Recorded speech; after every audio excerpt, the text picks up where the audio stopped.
Let me tell you about an $87,000 mistake that happened in about 30 seconds. A client, we'll call him Dave, came to me after he just exercised 50,000 incentive stock options at his startup. He was excited, the company was doing well, and he got wind of an upcoming valuation increase. So he made the move and he exercised his options so he could lock it in before the next funding round. Smart move, right? But here's what he didn't know. By exercising all 50,000 ISOs at once, he triggered an $87,000 alternative minimum tax due. But here's what he didn't know. By exercising all 50,000 ISOs at once, he triggered $87,000 in alternative minimum tax that he wasn't expecting. Then he didn't have the cash to pay for it. He had to sell some of that stock to cover the tax bill. Because he sold within a year, he lost that long-term capital gains treatment. One decision, $87,000 in unnecessary cost. And here's the thing, this was not a knowledge problem. Dave is brilliant. He has a Stanford degree, he's built products at Google, and he knows how to code in like 7 different languages. This was a delegation problem. Hi, I'm Jonathan Nagy with Alpine Road Financial, and today I'm showing you 3 things high-earning tech workers should never DIY and the exact framework for knowing when to hire an expert. You're smart and successful, but you didn't get here by doing everything yourself. So let's go. So why smart people make $100,000 mistakes? Here's the paradox. The smarter you are, the more likely you are to screw this up. Tech workers are used to being the smartest person in the entire room. You're resourceful. It's second nature to Google a problem, read 3 Stack Overflow posts, and just figure it out. That works for debugging code, but it does not work for equity compensation. Let me show you the 3 reasons why. Reason number 1, complexity grows exponentially. When you have a W-2 and a 401k, taxes are, well, relatively simple. In fact, in most cases, TurboTax can handle it. But add in some ISOs, now you're dealing with alternative minimum tax, the bargain element, disqualifying dispositions, and AMT credit carry forward. Sprinkle in some RSUs, and now you're thinking about tax withholding, estimated payments, and coordinating sales with your marginal tax rate. Now add in ESPP. Now you're juggling look-back provisions, qualified versus disqualifying dispositions, and ordinary income versus capital gains treatment. Then you're making a lot of money, so you add in a backdoor Roth. Now you're worried about the pro rata rule and whether your 401k has after-tax contribution. Each piece adds new variables, and you're not solving one equation. You're solving a system of equations with constraints and interworkings. And the reality is, if you get one variable wrong, you pay for it, literally. Reason number 2, the stakes are higher than you think. Let's say you mess up your ISO exercise timing by 6 months. Well, you just triggered AMT a year early. That cost you $50,000 in opportunity costs because you had to sell stock to cover the tax bill instead of letting it compound. Let's say you don't understand the pro rata rule on your backdoor Roth. You convert $7,500 thinking it's all going in a Roth tax-free account. Turns out $4,000 of it is taxable because you had a $100,000 rollover IRA that you simply forgot about. Now you owe $1,500 in taxes you didn't budget for, plus penalties if you didn't make the estimated tax payment. Or here's a brutal one, QSBS. You read about qualified small business stock and its $10 million exclusion. Sounds amazing. Well, you exercise 100,000 options at $1, planning to sell at 50 someday. That's a $5 million gain you're expected to exclude. $1.2 million in tax savings. But here's what nobody tells you. You have to file an 83B election within 30 days of exercising. Not 30 business days, 30 calendar days. You missed that window by 1 day, you just lost your QSBS treatment. And there's no extension, no appeal, no I didn't know. The IRS, well, doesn't care. You just lost a $1.2 million tax benefit because you didn't file one piece of paper on time. These aren't the oops, I'll get it next time mistakes. These are the 5-figure, sometimes 6-figure mistakes that you can't undo. Reason number 3, You don't know what you don't know. The Dunning-Kruger effect is real. When you know just enough to be dangerous, you think you know everything. The problem isn't that you're not smart enough, you have superpowers. You can build products, you can ship code, you can manage teams, solve problems most people can't even understand. But tax code and equity comp rules, well, they're written by people who want them to be complicated. There are traps everywhere and you don't know where they are until you step on one. Here's the difference. You spend your days building products, shipping features, leading teams. That's your job. I spend my days reading IRS publications, tracking tax law changes, and modeling equity comp scenarios. That's my job. I get paid to know where the traps are, so you don't have to learn the hard way. You wouldn't debug your MRI machine, and you wouldn't represent yourself in court. This is the same thing. So here's the question. What should you delegate? So here are the 3 things you should never DIY. Let me be clear. I'm not saying outsource everything. You should understand your finances. You should know your numbers, and there are amazing resources available now. But there are 3 areas where trying to DIY is like doing surgery on yourself. Because you watched a YouTube video, you think you can? Number 1 is equity compensation strategy. This is ISOs, RSUs, ESPP.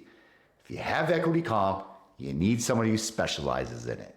Not a generalist financial advisor, not your CPA who does your taxes once a year. And here's why. ISOs have 10 variable decision trees.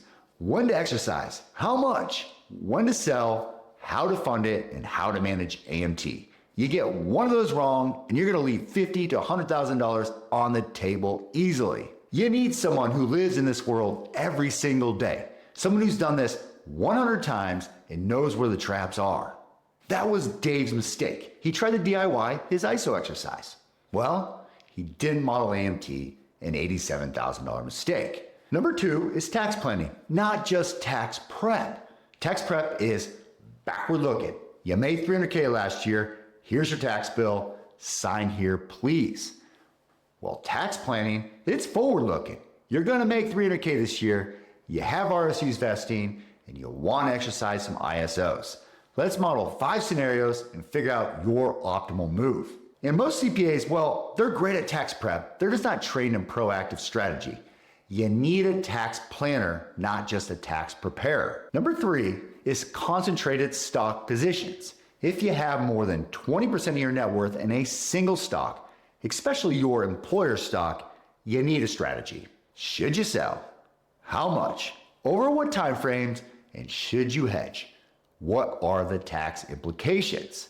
These are not questions you want to figure out after the stock drops 40% in 6 weeks. If you have a concentrated position, you need someone who specializes in equity diversification strategies. Okay, I know what you're thinking.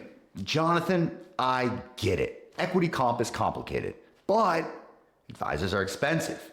How do I know if it's actually worth the cost? Stick with me, because what I'm about to show you will answer that question in about 90 seconds, and it might be the most important 90 seconds of this entire video. Okay, so let me show you 2 versions of the exact same person. Same income, same equity, same life. The only difference, one tries to DIY everything and the other delegates strategically. Let me show you what this looks like now.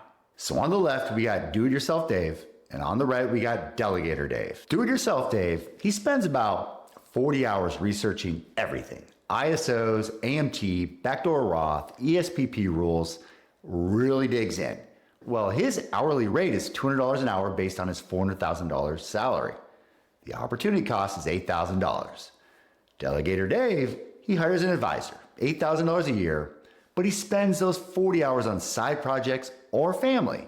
Time saved, redirected to consulting gig, plus $15,000. So next we have ISO exercises. Do-It-Yourself Dave, well, he exercises 50,000 ISOs all at once. He didn't model AMT properly, and it triggers an $87,000 unexpected AMT bill. He has to sell stock at a loss to cover the taxes due. Cost, $87,000. Delegator Dave, well, his advisor models AMT before they exercise, and they spread the exercise over 3 years to stay under the AMT threshold.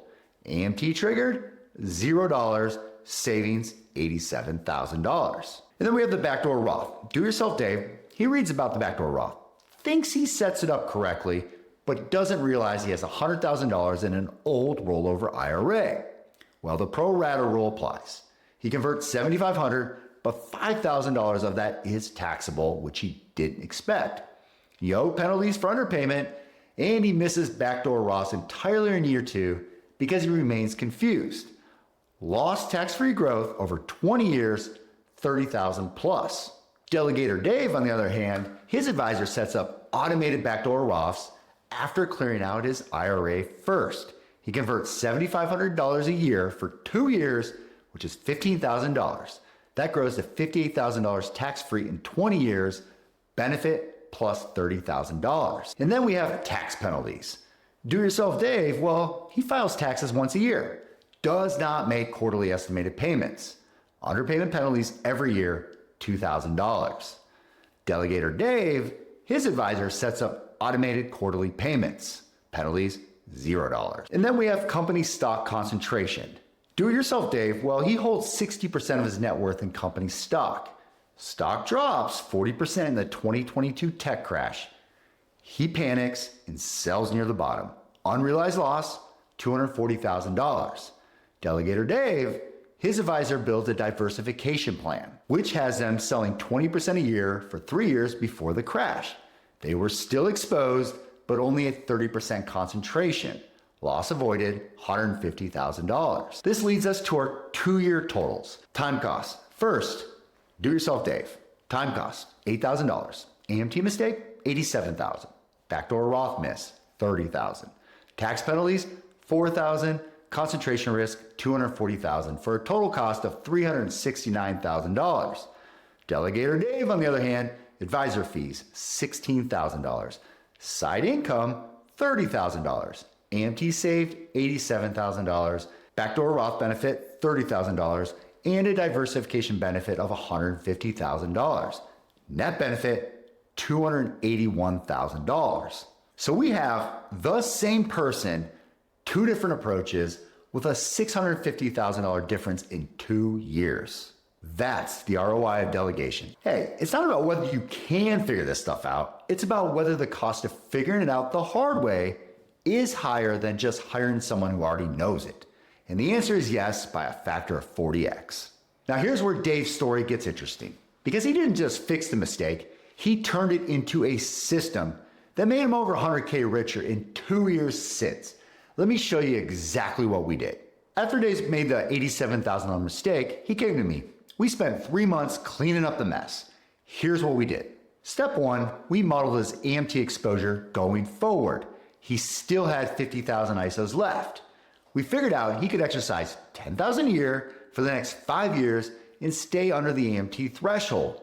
This allowed us to lock in his equity without triggering massive tax bills. Step 2, we set up quarterly estimated payments. They were automated, no more penalties. Step 3, we built a diversification plan. He had $600,000 in company stock, 60% of his net worth. Well, we sold 20% per year for 3 years, bringing his concentration down to 30%. We reinvested in a diversified index fund. Step 4, we automated his backdoor Roth.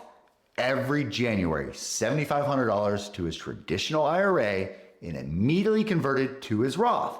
Set it and forget it. David told me, I should have done this 2 years ago. I would have saved $100,000. That's the lesson. The cost of hiring someone good is the fraction of the cost of one big mistake. So how to find the right advisor if you're convinced you need help? Here's the filter. Look for a fiduciary who specializes in equity comp. Ask, what percentage of your clients have ISOs or RSUs? If it's less than 50%, you probably should keep looking. Next, look for a CFP or a CPA credentials. These aren't perfect filters, but they matter. And finally, ask for references. Let's talk to their clients. Ask, what's one thing they helped you that you wouldn't have figured out on your own? And the biggest filter, do they explain things in a way you understand? Hey, if you feel dumb listening to them, That's their fault, not yours. Good advisors make complex things simple, period. The bottom line, you're really good at what you do. That's why you're making a lot of money. That's why you have equity, but equity comp and tax strategy are not your core competency. And the cost of getting it wrong is 10x higher than the cost of hiring someone who specializes in it. If you're ready to reduce your financial stress and have more adventure, let's talk.